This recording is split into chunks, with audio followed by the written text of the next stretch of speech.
At its core, this organization is dedicated to being a resource for county supervisors to help them succeed in transitioning from a political campaign into governing for the long term. And so what we try to do is put together opportunities for them to learn about resources that are available to them and relationships that are available to them, because those two things are really what helps folks solve problems. So what you saw over the last 24 hours is really just the beginning, because going forward, we intend to stay committed to being available to these supervisors and finding opportunities to help them as they try to help their constituents.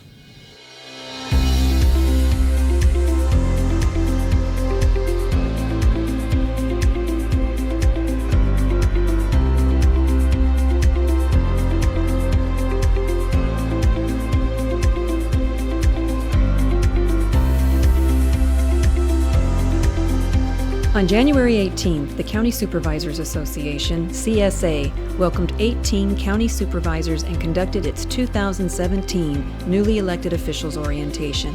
The orientation, held at the Arizona State Capitol in Phoenix, is a key part of CSA's ongoing work to support county supervisors in the performance of their official duties. I think belonging to CSA, it's several things. It's learning what we have in common and working from there. Acknowledging that we don't all have it all in common. Respecting where we're different. Working with what we have in common.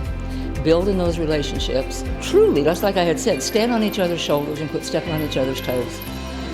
We can figure out how to do that. We're up and running.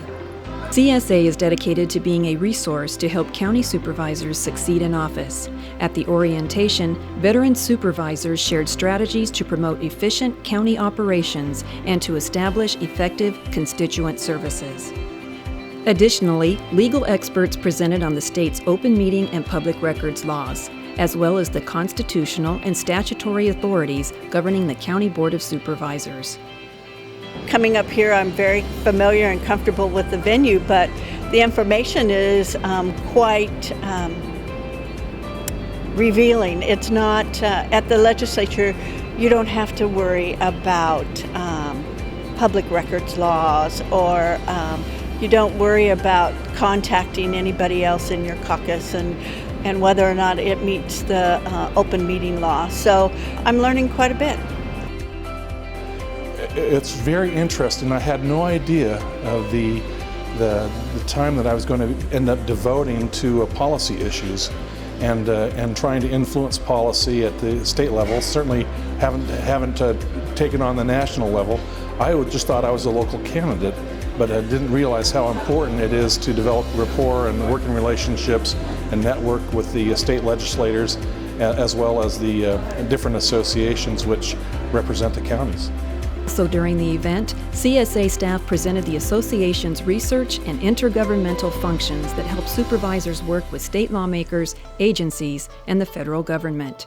And a media expert was on hand to offer tips on how to accurately communicate with print and video reporters. As you know, from a county standpoint, you're dealing with other agencies, other counties, other entities, and to be able to know these people face to face is much better than just that over the phone or through the email conversations. So it's real important. The new supervisors also took part in the New Year's first CSA Board of Directors meeting, joining their colleague county supervisors from across the state.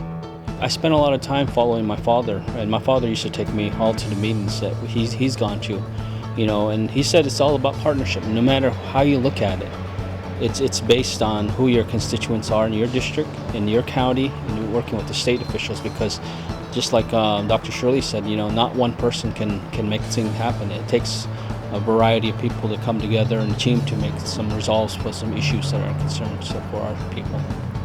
At the meeting, members heard from speakers and received staff briefings regarding important policy and fiscal issues emerging at the state legislature. The camaraderie among supervisors is critical. What we try to do over at the state capitol is very difficult work and under very difficult situations. And by building really a strong team, an understanding of one another, and understanding how we're all working for a common objective, That is what helps deliver results. And so what you're seeing there is a team forming, and I really get excited about the potential.